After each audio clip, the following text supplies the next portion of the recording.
Hey all, Tony Bing here, hello and welcome back to another news update video for Marvel Strike Force. Now, as is the case with most of these update videos, a lot of the information we have today has came via data mine, which means it will be subject to change, but generally the data mines have been exceptionally accurate with just one or two exceptions. Now, before we actually go into the information we will cover, just a quick thanks to the members of the community that actually go into the files and get this information from us. So in this instance, it's been Prince and Chronolink who provided the most recent updates. So props to the two of them for doing that for everyone.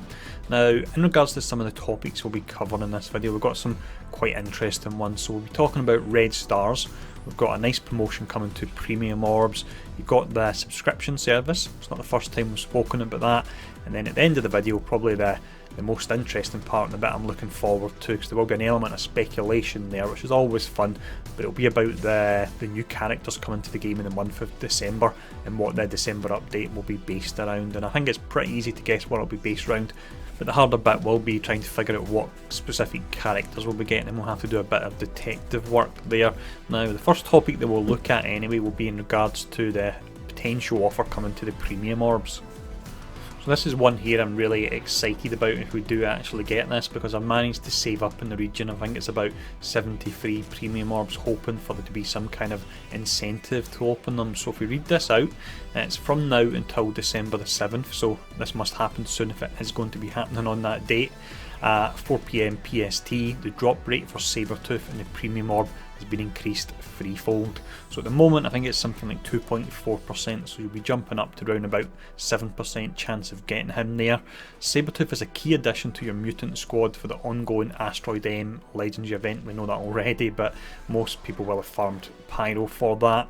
Specialises in tearing through the enemy ranks, punish your enemies for taunting with Thrash and Hemorrhage, the backline with Blood Rush, combine him with the other Brotherhood members to further enhance his damage output, and then don't miss this chance to recruit the Feral Mutant from the premium orbs. So if you do get some premium orbs from the premium orb blitz that's running tonight, then I would say hold on to them for the next few days, and hopefully we'll see those enhanced rates for Sabretooth and it can get a few more players unlocking them. I don't have them unlocked myself, so it would be nice to get them so I can do some gameplay and do an in-depth review for them as well. But let's see what we've got next. So we have some more information on the upcoming red stars, so I'll just read this out and give my thoughts as I run through it. So red stars are a valuable new way to power up your characters, increasing all core stats. Red star promotions are items that only drop from red star orbs and elite red star orbs. I'll just mention as well that when we previously covered red stars, there was a mistake in the actual text that the developers provided via the development blog and also the in-game mail. So your regular red star orbs will actually give you the chance to go up from 1 star all the way up to 7. Previously they'd mentioned it was 1 to 4 star, but that's not the case. They can go from 1 to 7. If you get a duplicate, then you get an elite red star orb that gives you the chance of going from 4 to 7. So if you get a duplicate, it's not actually that bad in that way. Now, it's also mentioning you can find red stars and red star orbs in the following locations. So you've got the tutorial, we know about that already, we've been told about that, and we also know that we'll be getting a 3-star loot cage when it comes to the red stars, just to start us off there. You've got a 7-day calendar. In a moment I'll break down how that will work. You then get a red star blitz. We don't know how that works, and I'm hoping that it's not going to be 2 blitzes running in one day like your premium orb blitz and your red star blitz. It would be too much to do 2 blitzes in one day, because working up the tiers is a whole lot of work as it is. I think it takes about 30 teams or 30 attempts to get up to tier 8, so I don't fancy doing that twice in a day. And then it's mentioning the recurrent offers, something that I'm hoping don't come to the game too often and are not too reasonably priced, so that they're not too accessible for players, because then it means free to play players will be completely out of the game by dolphins buying all these. But that's probably another video on its own if we were to discuss that in more detail. Now, just to break down the 7-day calendar and how it works, so we'll bring this up here. You can see that you can now earn red star orbs simply by logging in every day. Your 7-day calendar has been reset and 5 red star orbs have been added to the 7th day. Included in this message is a premium orb to make up for the resetting of the calendar progress. So this looks like we may get the red star update halfway through a 7-day calendar, and so you're not losing anything, they'll give you a full premium orbs, and then the calendar will start rolling from there. Now, it is a rolling calendar that if you don't log in for a day, the progress will reset, but we'll see that as we read further on. So it mentions here, included in this message is a premium orb to make up for resetting the calendar progress. You'll continue to earn a whole premium orb every week via the login calendar, so that's how we do now. And now by the 6th day instead of the 7th, on the 7th day, that's when you get your 5 red star orbs. And it mentions that, remember, this calendar resets if you miss a day, so be sure to come back daily to collect your red star orbs. So even if you're feeling burnt out in the game, it would be worthwhile just quickly logging in so you can start to earn those actual orbs there, your premium orbs and the red star orbs as well. So with that covered, let's see what we've got next. This next message is a short one, and we've actually seen similar messages to this before and they've not actually came to fruition, so this is the one bit of information I would take with a large grain of salt. So it's mentioning that the Scarlet Witch is now available in the arena store for 500 arena credits.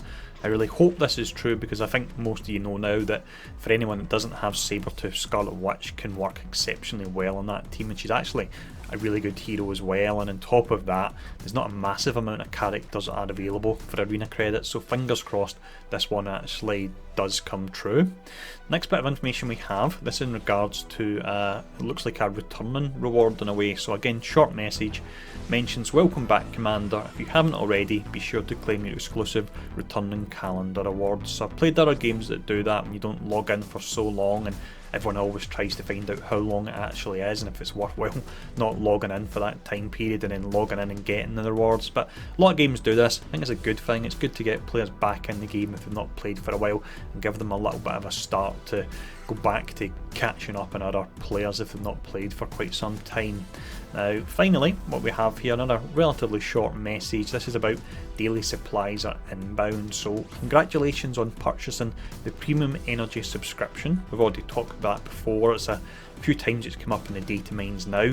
Mentions that each day you will receive 120 campaign energy from a new premium tab in your login calendar.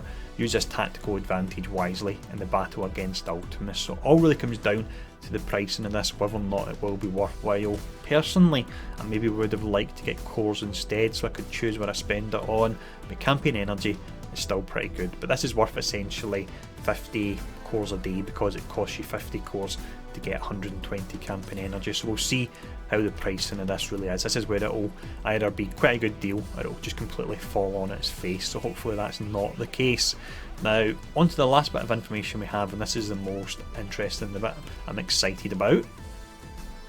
So the first message we have is one we do see relatively often, and it normally accompanies the updates to the game. So prepare yourself, a new Marvel Strike Force update is coming soon, includes 3 new playable characters. That seems to be the norm, we get round about 3 per month. You've got new event campaigns, again that's the norm, and new raids and more as well. I would like to see some kind of change, because event campaigns and raids, although it allows you to unlock the characters, does get a little bit stale doing the same method to unlock characters all the time there. But that lets us know that of course we will be getting an update in December, which I'm sure isn't much of a surprise to anyone.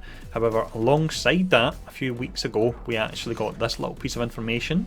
So it mentions earn points by spending energy in the Webhead Warrior event campaign to win various rewards. Spend 1 Webhead Warrior energy. So obviously we're going to get a Spider-Man themed update.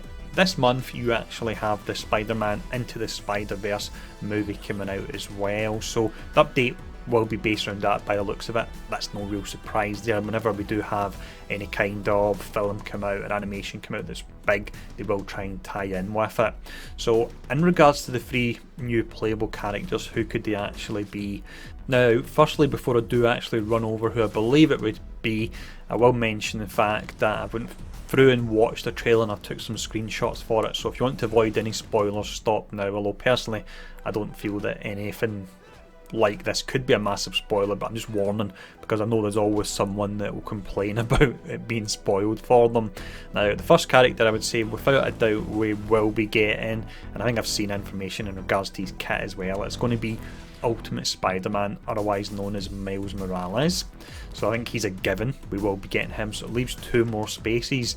Now it's also been mentioned that Carnage has been found in the data files. Personally, I don't think we'll see Carnage with this update. I don't know if it might be around about the Blu-ray release of Venom. Potentially he could come instead, because as far as I'm aware, Carnage isn't in this new animated movie that's coming out at all. So that leaves us 2 more spaces. Again, speculation I've seen would suggest that it's going to be one hero and two villains, or potentially two heroes and one villain. So who else could that leave? Now, a character that's featured pretty heavily in the trailer and also on lots of the marketing I've seen would be Spider-Gwen. I'd be really surprised if she wasn't one of the second characters. I could be wrong, but I would be surprised if that was the case. So I'm saying that Spider-Gwen could very well be the second character. In regards to the last slot, it would have to be a villain. Going through the trailer, I managed to see this particular shot here, and I'm hoping this could be the character. So it's Ultimate Green Goblin. He really does look pretty awesome. I'm sure he won't be on that scale or anything like that, but that's who I'm hoping could be the villain that actually comes to the game there. So I hope this breakdown of all the latest information has been helpful. As always, thanks to Prince and Chronolink for collating it all, and let me know your thoughts below in regards to all the topics we have covered, specifically in regards to the Spider-Man update that is coming to the game and what free characters we could be getting. And thanks for tuning in as always, and I'll see you all again soon.